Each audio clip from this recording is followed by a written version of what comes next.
Kwenye habari moto za sasa ni kuwa ripoti za kisiasa nchini zinaonyesha kwamba seneta wa Nairobi Edwin Sifuna anaonyesha ishara za kuunda muungano wa kisiasa pamoja na viongozi wakuu kama Rigathi Gachagua naye Kalonzo Musyoka, hatua inayolenga kushinda Rais William Ruto katika uchaguzi mkuu wa mwaka 2027. Hii imeibua mjadala mkubwa miongoni mwa wanasiasa na wananchi, huku kila upande ukiwa na maoni yake.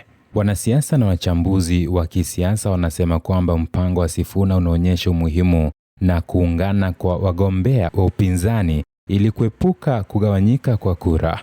Muungano kama huu ungeongeza nafasi ya upinzani kushindana na serikali iliyopo madarakani. Hata hivyo, bado hakuna tamko rasmi kutoka kwake Sifuna, Gachagua au Kalonzo juu ya muungano huu, na mazungumzo yamebaki katika hatua za awali. Ripoti zinaonyesha kwamba wanasiasa kutoka vyama mbalimbali kama ODM, Wiper na baadhi ya viongozi wa eneo la Kikuyu na Kamba wamekuwa wakifanya mazungumzo ya jinsi ya kushirikiana kisiasa. Lengo ni kuunda mpangilio thabiti ambao unaweza kuunganisha nguvu na kuongeza uwezekano wa ushindi.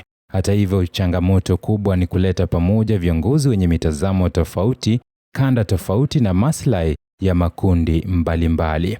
Viongozi wa upinzani wanasema kuwa ni muhimu kuhakikisha muungano huu unakuwa na sera za wazi zinazolenga maslahi ya wananchi. Wanatabiria kuwa mikakati ya kisiasa pekee bila sera thabiti inaweza kusababisha migawanyiko na kupoteza msaada wa wapiga kura. Wanasema kila muungano unapaswa kujenga misingi thabiti ili wananchi waone thamani ya kuunga mkono wagombea hao. Changamoto nyingine inayozuka ni namna ya kuunganisha viongozi wakuu wakiwa na historia tofauti kisiasa. Kwa mfano, baadhi ya wafuasi wa Gachagua na Kalonzo wana mitazamo tofauti na malengo tofauti, jambo ambalo linahitaji mazungumzo ya kina na suluhisho la pamoja ili kuhakikisha kila mmoja anashirikiana bila kuathiri uungaji mkono. Wachambuzi wa siasa wanasema kuwa muungano unaolenga uchaguzi wa mwaka 2027 ni muhimu kwa upande wa upinzani, kwani bila muungano wagombea wengi wa upinzani wanaweza kugawanyika na hivyo kutoa nafasi rahisi kwa Rais Ruto kushinda tena.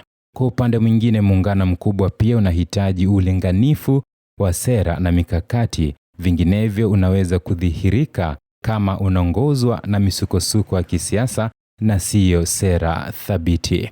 Viongozi wengi wa kisiasa wameonya kuwa muungano wa aina hii unapaswa kujengwa kwa umoja wa kweli na siyo mikakati ya kisiasa tu. Wanashauri wadau wote kushirikiana kwa misingi ya uwazi, wajibikaji na kuzingatia maslahi ya wananchi ili muungano huo uwe na nguvu ya kweli katika uchaguzi. Kwa sasa Sifuna na viongozi waliotajwa bado hawajatoa tamko rasmi, lakini mwenendo wa kisiasa unaonyesha kuwa kuna jitihada za kuhakikisha kuwa muungano wa kisiasa unaanza kuimarishwa mapema kabla ya uchaguzi mkuu wa mwaka 2027.